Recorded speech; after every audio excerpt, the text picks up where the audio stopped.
Hey guys, welcome to my YouTube channel Love Biology. I hope you all are well in this COVID situation. And my only advice to you that don't go out. Okay, stay at home. If you go out for an emergency situation or it is really needed, then take a mask with you and always use a sanitizer from time to time. Okay. Leaving the COVID situation behind, now let's move to today's topic. Okay. Before going to the today's topic, I shall recommend you that those who have not watched the previous two videos, they go to the description and they will find the link of the previous two videos and you can first start from there. Okay, then you can come to this lecture number 3. In previous class, we studied about prokaryotic cells, we studied about bacteria, we studied about sizes of bacteria. Okay, and in today's class, we shall study about two types of bacteria. That is the gram-positive, gram-negative bacteria. We shall also study about the eukaryotic cells, some of the cell organelles, right? So let's start today's class by starting from the gram staining. That is, how can you differentiate between gram-positive and gram-negative bacteria? Now see, gram staining. Okay, you see, this much means you first of all you may imagine what is this much so much complex process might be. It is so much written in theory, but I shall tell you that इतना theory नहीं है, तुमको सिर्फ समझना है. ठीक है, मैं भी कभी इसको पढ़ता था, मेरे को भी डाउट हुआ था, लेकिन मेरा जो जूलॉजी टीचर थे उन्होंने मुझको ऐसा समझाया कि मतलब एक ही बार में अच्छी तरह से मैं समझ गया. ठीक है, ये थ्योरी याद रखने की जरूरत नहीं, अगर तुम समझ जाओगे अपने ही वर्ड में तुम इसको लिख सकते हो, आराम से लिख सकते हो. ठीक है, तो देखो हम लोग ये थ्योरी जिसको हम बहुत ज्यादा मार्क्स चाहिए लॉन्ग क्वेश्चन में, सपोज 7 मार्क्स का हो या 5 मार्क्स का हो, जो चाहेगा मैं 5 से 5 रखूंगा, 7 से 7 रखूंगा, तो ये लाइन बाय लाइन इसको याद कर सकते हो. वरना अगर तुम 4 या 6 हिसाब से खुश हो तो अपने वर्ड से लिख देना. ठीक है, अपने हिसाब से लिख देना. पहले हम इसको समझ लेते हैं फिर लिखते हैं. ठीक है, देखो ग्राम स्टेनिंग क्या होता है. ये ग्राम स्टेनिंग एक प्रोसीजर होता है जिसमें हम डिफरेंशिएट करेंगे ग्राम पॉजिटिव और ग्राम नेगेटिव बैक्टीरिया के बीच में. स्टेनिंग क्या होता है, देखो स्टेन का मतलब तुम सबको पता है, स्टेन का मतलब होता है दाग. ठीक है, स्टेनिंग होता है दाग लगाना.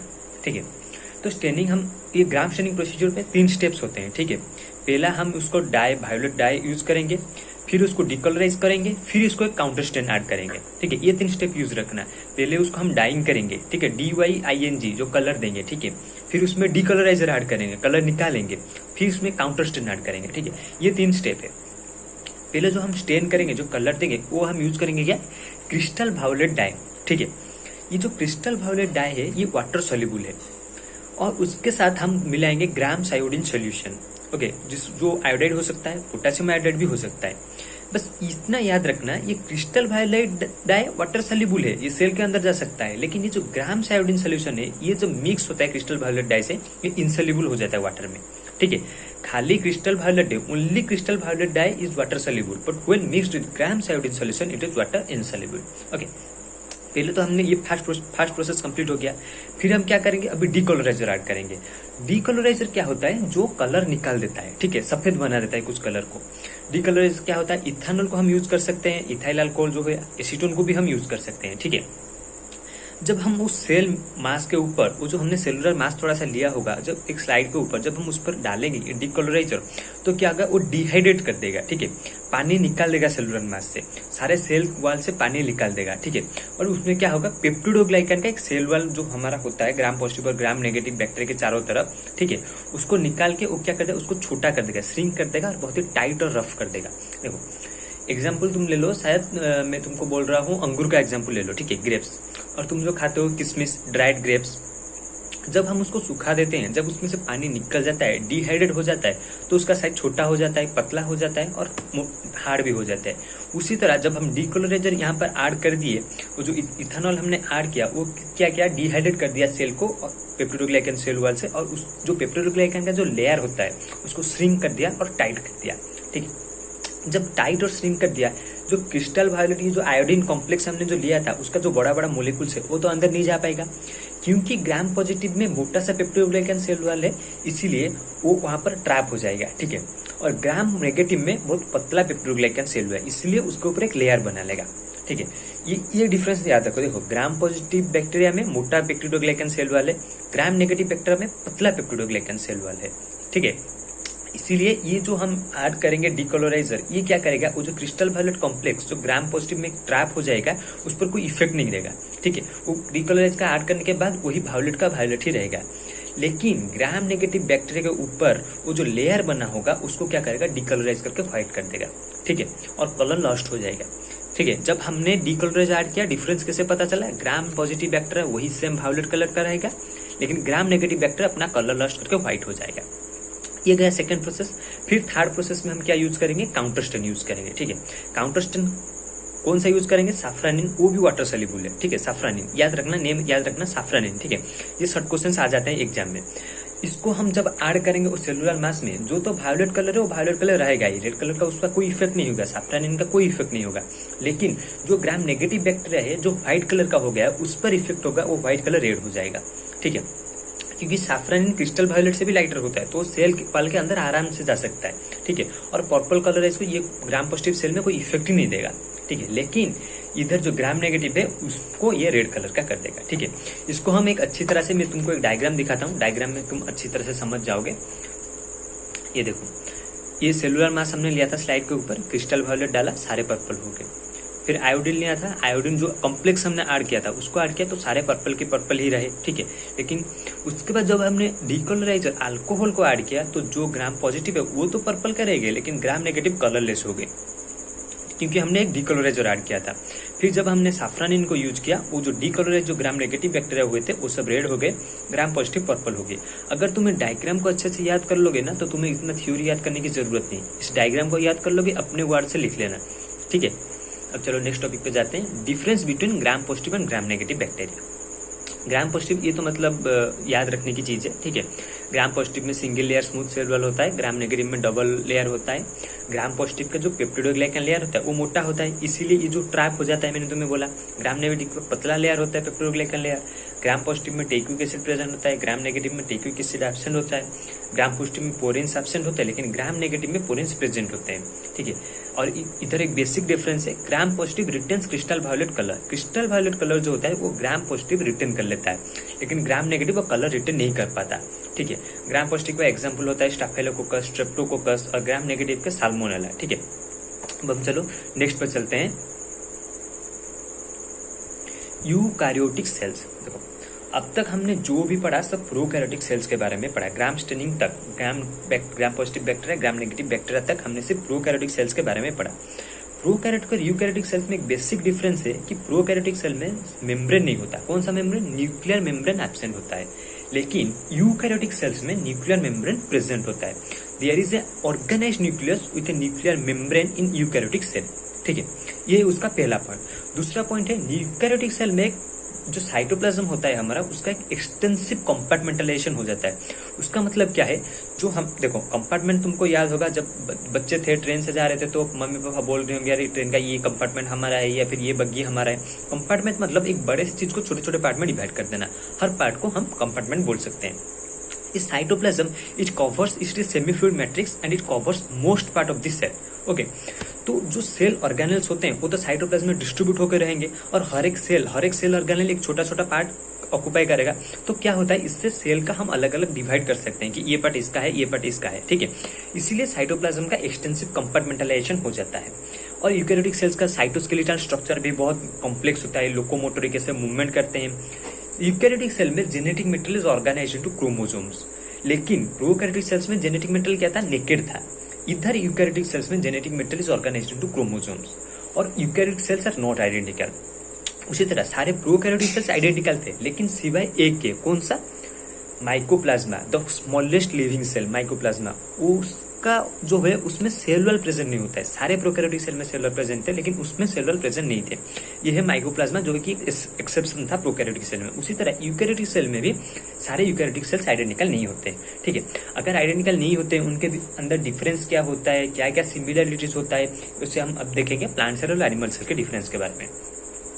Plant cell and animal cell, देखो प्लांट सेल का जो शेप होता है वो स्क्वायर और रेक्टेंगुलर शेप होता है, एनिमल सेल का राउंड होता है। एक बेसिक डिफरेंस प्लांट सेल और एनिमल सेल तुम अच्छे से समझ जाओगे, मतलब दिखते ही पहचान जाओगे। प्लांट सेल में सेल वॉल होता है, एनिमल सेल में सेल वॉल एब्सेंट होता है। ये बेसिक डिफरेंस है, ठीक है। जहां पे तुम सेल वॉल देखोगे वहां पर पक्का ये प्लांट सेल है या फिर फंजी का सेल है, लेकिन जहां पर सेल वॉल एब्सेंट है उसका मतलब ये एनिमल सेल ही है, ठीक है। Cell wall is absent in animal cells. और प्लांट सेल में न्यूक्लियस जो है एक साइड को रह जाता है सेल के, क्योंकि प्लांट सेल का जो वैक्यूल होता है वो बहुत ही बड़ा होता है, ठीक है, और वो मेजर पार्ट प्लांट सेल का कवर करता है। इतना कि कुछ कुछ प्लांट सेल में 90% पार्ट वैक्यूल ही कवर कर लेता है। इसीलिए प्लांट का सेल न्यूक्लियस एक साइड में ही रहता है। वहां पे एनिमल सेल का जो न्यूक्लियस होता है वो सेंट्रल होता है, मतलब सेंट्रल में बीच में बड़ा सा न्यूक्लियस होता है, ठीक है। प्लांट सेल में लाइसोसोम्स प्रेजेंट तो होते हैं लेकिन बहुत ही कम होते हैं, लेकिन एनिमल सेल्स में बहुत सारे लाइसोसोम्स प्रेजेंट होते हैं। प्लांट सेल्स में सेंट्रोजोम्स एब्सेंट होते हैं, वहीं पे एनिमल सेल्स में प्रेजेंट होते हैं। ये सब ऑर्गेनेल के बारे में तुम बाद में पढ़ोगे, ठीक है। डिस्क्रिप्शन में तुमको सब कुछ समझा दूंगा डिस्क्रिप्शन में, ठीक है। प्लांट सेल में प्लास्टिड्स प्रेजेंट होता है। ये प्लास्टिड्स क्या होता है? प्लास्टिड्स क्लोरोप्लास्ट कंटेन करता है, जो हेल्प करते हैं जो क्लोरोफिल कंटेन करते हैं, क्लोरोप्लास्ट कंटेन करते हैं, जो हेल्प करता है फोटोसिंथेसिस में। लेकिन एनिमल सेल को तो फोटोसिंथेसिस जरूरत नहीं है ना, तो एनिमल सेल में प्लास्टिड्स एब्सेंट होता है, ठीक है। प्लांट सेल में सिलिया एब्सेंट होता है, एनिमल सेल में सिलिया प्रेजेंट होता है। प्लांट सेल तुमको पता है ऑटोट्रोपिक है क्योंकि फोटोसिंथेसिस करते हैं, एनिमल सेल हेटरोट्रोपिक है, ठीक है। अब चलो उसको तुमको मैं एक डायग्राम दिखाता हूँ, डायग्राम से समझ जाओ। ये देखो, ये प्लांट सेल, ये एनिमल सेल, इधर देखो ये सेल वाल है, लेकिन एनिमल सेल पे कहीं भी सेल वाल नहीं है। सेल वाल के अंदर ये देखो सेल मेम्ब्रेन है, लेकिन इधर सेल मेम्ब्रेन है, लेकिन ये एनिमल सेल में सेल वाल तुमको कहीं पे भी नहीं दिखेगा। ये देखो इसका जो न्यूक्लियस है एक साइड में है, क्योंकि ये देखो ये जो वैक्यूल है कितना बड़ा वैक्यूल है, और इसका न्यूक्लियस यहीं बीच में सेंटर में है, ठीक है। ये है प्लांट सेल और ये है एनिमल सेल, ठीक है। ये डायग्राम कभी कभी आ जाते हैं तो थोड़ा सा याद कर लेना, डायग्राम को देख के प्रैक्टिस थोड़ा सा कर लेना, ठीक है। अभी नेक्स्ट टॉपिक पे चलते हैं, सेल वाल। अबे सेल वाल क्या होता है? देखो मैंने तुमको बोला था फर्स्ट क्लास में कि अगर तुम अपने बॉडी को टच करोगे और प्लांट के बॉडी को टच करोगे तो तुम्हें प्लांट का बॉडी ज्यादा रफ, ज्यादा हार्ड लगेगा, क्योंकि प्लांट के बॉडी में सेल वाल प्रेजेंट होता है प्लांट के सेल से, लेकिन एनिमल सेल्स में सेल वाल एब्सेंट होते हैं, ठीक है। ये जो सेल वाल है ये नॉन लिविंग स्ट्रक्चर है जो बहुत रिजिड है, ठीक है, बहुत ही स्ट्रॉन्ग है। और ये कहाँ पे मिलता है? सेल मेम्ब्रेन के आउटसाइड, कहाँ पे? फंजी और प्लांट सेल्स में, ठीक है। सेल वाल एक नॉन लिविंग रिजिड स्ट्रक्चर है, एंड ये कहाँ पे मिलता है? Cells of plants and cells of fungi के आउटसाइड, मतलब सेल मेम्ब्रेन के कवरिंग, ठीक है। ये जो होता है ये 3 लेयर का होता है। प्राइमरी वाल होता है, सेकेंडरी वाल होता है, मिडिल लैमेला होता है, ठीक है। Primary wall outermost layer of cell wall है, ठीक है। ये थिन है, इलास्टिक है, और ये सेलुलोज और हेमीसेलुलोज से बना होता है। सेकेंडरी वाल प्राइमरी वाल के नीचे होता है। ये ठीक है, इलास्टिक है, लेकिन ठीक है, मोटा थोड़ा सा है, क्योंकि ये किससे बना होता है? सेलुलोज, हेमीसेलुलोज और little amount of pectic substance. देखो क्यों ठीक है मैं तुम्हें भी बताता हूँ। देखो प्राइमरी वाल में सेलुलोज है, हेमीसेलुलोज है, सेकेंडरी वाल में भी सेलुलोज है, हेमीसेलुलोज है, लेकिन सेकेंडरी वाल में एक एक्स्ट्रा मटेरियल प्रेजेंट है जो है पेक्टिक सब्सटेंस। ये सेकेंडरी वाल को प्राइमरी वाल से थोड़ा मोटा बनाता है। तुम देखो वहां पर 2 चीजें हैं इसलिए पतला, यहाँ पर 3 चीजें, तो ऑब्वियसली मोटा ही होगा, ठीक होगा। और जब मिडिल लैमेला है वो 2 सेल्स के बीच में स्पेस होता है, ठीक है। ये किससे बनता है? Made up of calcium pectate and magnesium pectate. ये जो मिडिल लैमेला है, 2 सेल के बीच में जो स्पेस है, जो कम्युनिकेशन करता है वो मिडिल लैमेला करता है। ये कैल्शियम पेक्टेट और मैग्नीशियम पेक्टेट से बना होता है। इधर देखो, ये एक सेल है, ये मिडिल लैमेला जो है इसके ऊपर एक और सेल होगा, ठीक है, मिडिल लैमेला। ये प्राइमरी सेल वाले किससे बना होता है? हेमीसेलुलोज, ठीक है। सेलुलोज इन सब से बनता है, माइक्रोफाइबर, सॉल्युबल प्रोटीन। ये जो पेक्टिन जो है ये सेकेंडरी सेल वाल का कॉन्स्टिट्यूएंट है, ठीक है, पेक्टिक सब्सटेंसेस। ये देखो ये प्लाज्मा मेम्ब्रेन है, इसके ऊपर सेल वाल है, उसके ऊपर मिडिल लैमेला है, ठीक है। अभी नेक्स्ट पे चलते हैं। देखो cell wall of algae made of cellulose, galactans, mannans and minerals like calcium carbonate. ये एल्गी का जो सेल वाल होता है इससे सेलुलोज होता है, गैलेक्टन्स होता है, मैग्नेंस होता है, मिनरल्स भी होता है। ये जो गैलेक्टन्स, इसको मत समझ लेना कि ये गैलेक्टस है जो मार्वल का MCU यूनिवर्स का वो जो विलेन होता है जहाँ पे Iron Man, Tony Stark, Captain America ये सब होते हैं। ये वो गैलेक्टस नहीं है, गैलेक्टन्स है, गैलेक्टन्स, GALACTANS, ओके। ये कहाँ से आता है? गैलेक्टोज से। सेलुलोज, मैग्नेंस आता है मानोज से, और कैल्शियम कार्बोनेट और जो अंडे में होता है CaCO3 रफ मटेरियल। लेकिन अदर प्लांट सेल्स में सेलुलोज, हेमीसेलुलोज के साथ पेक्टिन्स और प्रोटीन्स होते हैं, ठीक है। ज्यादातर सेल वाल में सेलुलोज, हेमीसेलुलोज के साथ पेक्टिन्स और प्रोटीन्स होते हैं, लेकिन एल्गी के सेल वाल में कैल्शियम कार्बोनेट होता है, मैग्नेंस होता है, गैलेंस होता है, ठीक है। और सेल वाल का फंक्शंस क्या होता है? ये gives protection to internal structure of cell. देखो ये जाहिर सी बात है, क्योंकि ये सेल के चारों तरफ एक कवरिंग बना है तो ये प्रोटेक्शन सेल को देगा ही देगा, ठीक है। Provides a definite shape to the cell. अब ये स्टेटमेंट क्या है कि ये कैसे डेफिनेट शेप दे देता है? देखो सेल वाला एक नॉन लिविंग रिजिड स्ट्रक्चर है, क्योंकि वो नॉन लिविंग है, उसका साइज शेप में कोई डिफरेंस नहीं होगा, उसका ग्रोथ नहीं होगा, वो छोटा नहीं होगा, बड़ा नहीं होगा, इसलिए वो सेल को एक डेफिनेट शेप दे देता है। सेल का जो शेप होगा जन्म लेने से मरने तक उस सेल का वही शेप ही रहेगा, ठीक है। और मिडिल लैमेला जो सेल वाल में होता है, इसका क्या फंक्शन है? 2 सेल को ज्वाइन करता है, ठीक है। इधर देखो, इधर एक स्टेटमेंट है ऑरेंज में, ठीक है। The cell wall and middle lamella may be traversed by plasmodesmata which connect the cytoplasm of neighbouring cells. अब इसका मीनिंग क्या है, ये एंट्रेंस पॉइंट ऑफ व्यू से एक बहुत इंपॉर्टेंट क्वेश्चन है, ठीक है। ट्रैवर्स का मतलब है कुछ एक चीज को पेनिट्रेट करके अंदर जाना, ठीक है, यह है ट्रैवर्स का मतलब। किससे ट्रैवर्स होता है, प्लाज्मोडेस्माटा, ठीक है। प्लाज्मोडेस्माटा क्या है, दो सेल के साइटोप्लाज्म को कनेक्ट करता है प्लाज्मोडेस्माटा। ये किसको ट्रैवर्स करके जाता है, देखो एक सेल के सेल वॉल दूसरे सेल के सेल वॉल दोनों को कट करके जाएगा, ट्रैवर्स पेनिट्रेट करके जाएगा, तभी तो प्लाज्मोडेस्माटा कहलाएगा ना, दो साइटोप्लाज्म को ज्वाइन करेगा, ठीक है। मैं तुम्हें एग्जांपल देता हूँ, सपोज मेरा ये वाला एक सेल है और ये वाला एक और सेल है, दो सेल है एडजेसेंट सेल से, ये पेन को ले लो, ये है प्लाज्मोडेस्माटा। ये जो प्लाज्मोडेस्माटा होता है ये दोनों सेल को ऐसे कनेक्ट करता है साइटोप्लाज्म, ठीक है। ये सेल वॉल है मेरा, ये भी सेल वॉल है एक सेल का, ठीक है। इधर उसके सामने मिडिल लैमेला है, उसके सामने भी मिडिल लैमेला है, ये दोनों सेल्स को साइटोप्लाज्म के जो कनेक्ट करता है हम इसको बोलते हैं प्लाज्मोडेस्माटा, ठीक है। एंट्रेंस पॉइंट ऑफ व्यू से बहुत ही इंपॉर्टेंट क्वेश्चन है, एंट्रेंस में आ जाएगा कौन सा ऐसा पार्ट है जो दो सेल्स के साइटोप्लाज्म को कनेक्ट करता है, तब तुम बोलना प्लाज्मोडेस्माटा कनेक्ट करता है, ठीक है। किसको ट्रैवर्स करके कनेक्ट करता है, सेल वॉल और मिडिल लैमेला को, ठीक है। ये स्टेटमेंट अच्छे से याद रखना, ये एंट्रेंस पॉइंट ऑफ व्यू से बहुत ही इंपॉर्टेंट क्वेश्चन है, ठीक है। 3-4 बार नीट में भी आया था ये क्वेश्चन। अब हम पढ़ेंगे सेल मेम्ब्रेन, ठीक है।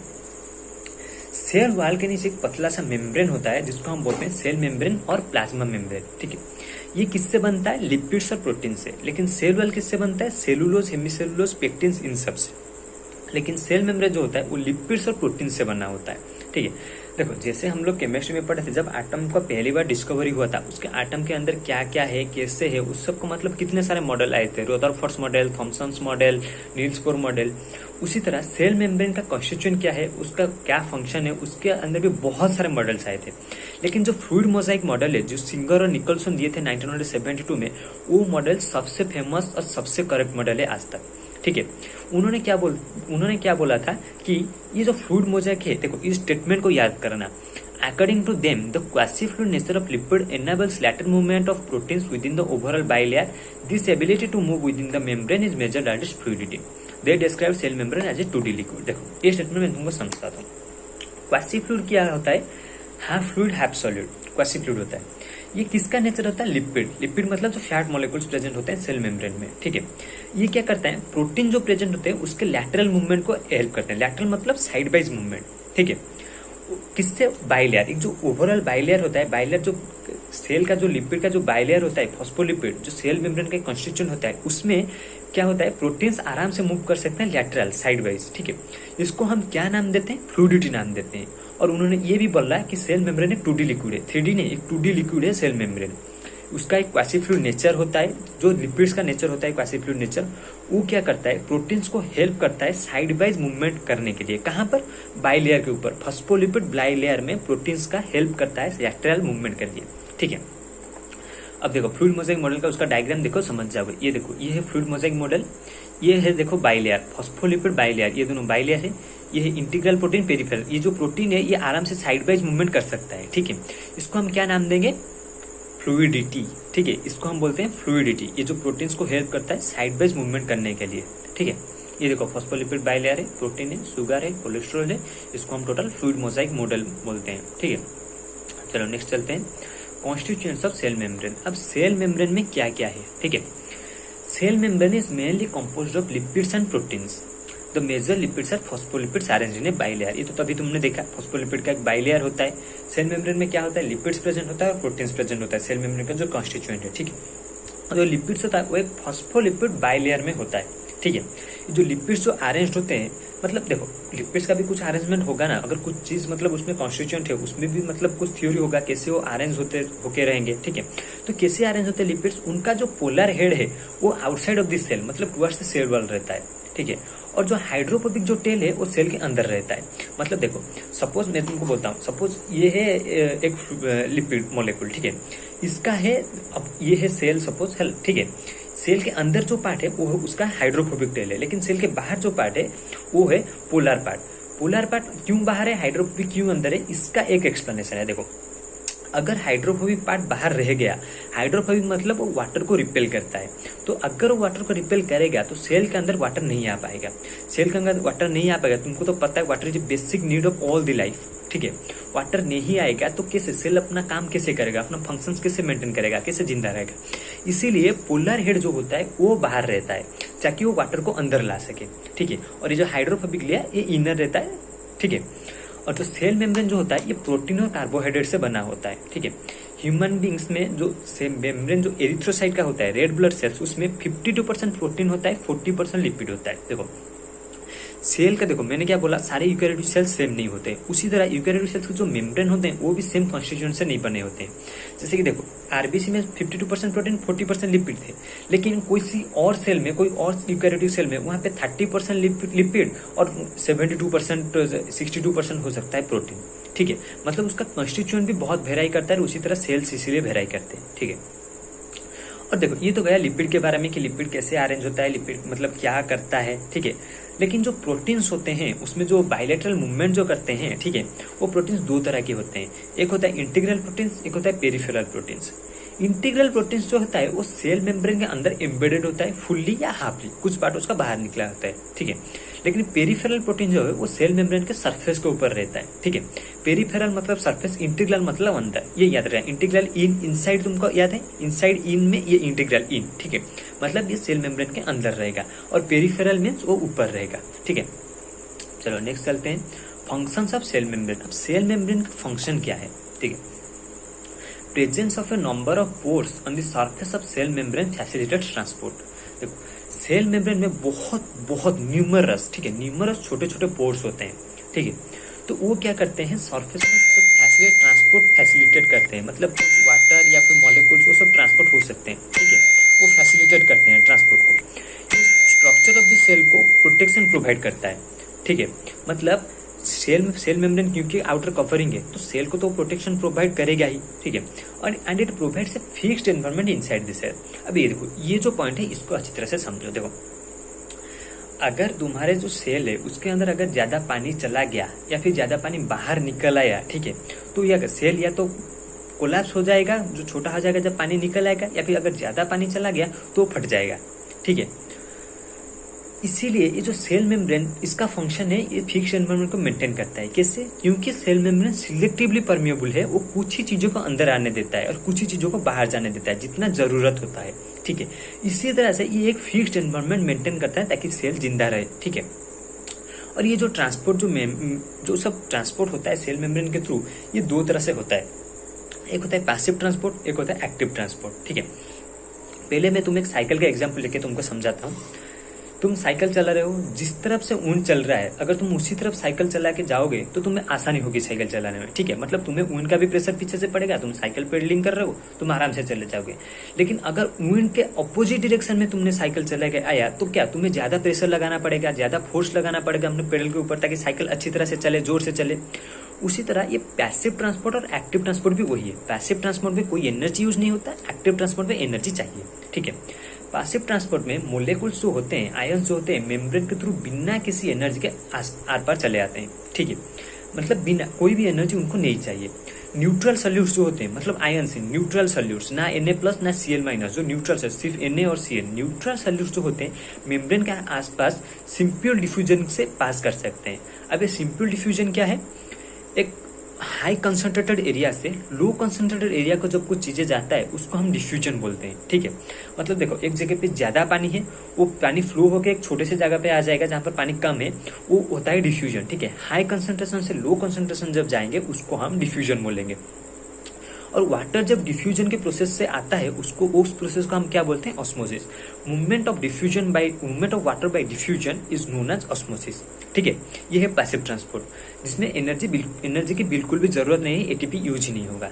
और फिर आता है एक्टिव ट्रांसपोर्ट। देखो मैंने बोला था कि लिपिड का जो बाहर का लेयर होता है, ठीक है, वो पोलर होता है, वाटर मोलिकुल्स को अट्रैक्ट कर सकता है। लेकिन पूरा तो लिपिड नहीं बना होगा ना, कहीं कहीं पे प्रोटीन से, जहाँ पे नॉन लिपिड जो लेयर होता है, ठीक है, वहां पे पोलर मोलिकुल्स पास नहीं कर सकते, ठीक है। नॉन लिपिड लेयर में पोलर मोलिकुल्स पास नहीं कर सकते। तो तब क्या हो, उनको एक कैरियर प्रोटीन चाहिए जो उनको हेल्प करेगा सेल के अंदर जाने के लिए। सेल को चीजें जरूरत है तो जबरदस्ती उसको अंदर आना पड़ेगा। किससे आएगा? एक कैरियर प्रोटीन उसको लेके आएगा। और जब एक कैरियर प्रोटीन लेके आएगा वो उसके कंसंट्रेशन ग्रेडियंट के अगेंस्ट लेके आएगा, क्योंकि सेल के बाहर उसका कंसंट्रेशन कम है, सेल के अंदर उसका कंसंट्रेशन ज्यादा है। हमने क्या सोचा? कंसंट्रेशन ग्रेडियंट क्या होता है? हायर कंसंट्रेशन से लोअर कंसंट्रेशन जब जाता है उसको हम बोलते हैं कंसंट्रेशन ग्रेडियंट। लेकिन एक्टिव ट्रांसपोर्ट पे क्या होता है, लोअर कंसंट्रेशन हाईएस्ट कंसंट्रेशन में जाता है, ठीक है। इसलिए इसको बोलते हैं एगेंस्ट द कंसंट्रेशन ग्रेडियंट। जब एगेंस्ट द कंसंट्रेशन ग्रेडियंट तुम कुछ काम कर रहे हो, देखो तुम जब विंड के एगेंस्ट साइकिल चला रहे हो तो तुमको प्रेशर ज्यादा लगाना पड़ेगा, तुमको ज्यादा फोर्स देना पड़ेगा। उसी तरह जब एगेंस्ट द कंसंट्रेशन ग्रेडियंट कुछ आयन या मॉलिक्यूल्स मूव करते हैं तो एटीपी चाहिए, एनर्जी चाहिए, ठीक है। ये होता है एक्टिव ट्रांसपोर्ट, जिसमें एनर्जी और एटीपी की जरूरत होती है। उसका एग्जाम्पल है सोडियम और पोटेशियम आयन पंप, ठीक है। अब चलो नेक्स्ट पे चलते हैं, एंडोमेम्ब्रेन सिस्टम। देखो एंडोमेम्ब्रेन सिस्टम क्या होता है, सेल के अंदर मतलब देखो तुम्हारे सारे सेंस ऑर्गन्स, एक सेंस ऑर्गन अगर तुम्हारा काम नहीं करता है तो 4 और सेंस ऑर्गन्स तुम्हारे काम करते हैं, क्योंकि वो अलग अलग फंक्शन करते हैं, ठीक है। लेकिन सब लोग मिलकर ब्रेन को ही मैसेज सेंड करते हैं, तो सब लोग ब्रेन के ही मतलब ब्रेन से ही कनेक्टेड होते हैं। उसी तरह सेल में एंडोमेम्ब्रेन सिस्टम क्या होता है, 4-5 ऑर्गेनल्स मिलके एक कंबाइंड वो अपना काम करते हैं, अपना फंक्शन करते हैं, उसको हम बोलते हैं एंडोमेम्ब्रेन सिस्टम, ठीक है। वो एक कोऑर्डिनेटेड होते हैं, उनका एक सिस्टम होता है फंक्शन करने के लिए, ठीक है। एंडोमेम्ब्रेन सिस्टम में 4 ऑर्गेनल्स हैं, endoplasmic reticulum, Golgi complex, lysosomes और वैक्यूल्स। ये 4 याद रखना है, endoplasmic reticulum, year, Golgi complex, lysosomes और वैक्यूल्स। तो मुझे लगता है कि अब तक हमने जितना भी पढ़ा एंडोमेम्ब्रेन सिस्टम के तक तुम सबको समझ में आ गया होगा। एंडोमेम्ब्रेन सिस्टम के बारे में ज्यादा मतलब डिटेल्स में हम नेक्स्ट क्लास में पढ़ेंगे, लेक्चर नंबर 4 में। तब तक के लिए मैंने आज तक जितना भी पढ़ा है उसका पीडीएफ मैंने नीचे डिस्क्रिप्शन में दे दिया है, उधर जाके तुम लिंक पे क्लिक करके देख सकते हो। वहाँ पर मैंने अपना टेलीग्राम, इंस्टाग्राम और फेसबुक का भी लिंक दे दिया है, वहाँ पर ज्वाइन कर सकते हो। तुम्हें नए नए एंट्रेंस के बारे में तुम्हें नए टिप्स मिलेंगे और तुम्हें मतलब नए नए क्वेश्चंस भी मिल जाएंगे, कुछ इंटरेस्टिंग फैक्ट्स भी वहाँ पर मिल जाएंगे, वो सब भी तुम आराम से देख सकते हो, ठीक है। अगर वीडियो अच्छा लगा हो तो लाइक, शेयर और सब्सक्राइब करना और हमेशा देखते रहना और पढ़ते रहना। आज के लिए बस इतना ही, मिलते हैं अगले वीडियो में, बाय बाय।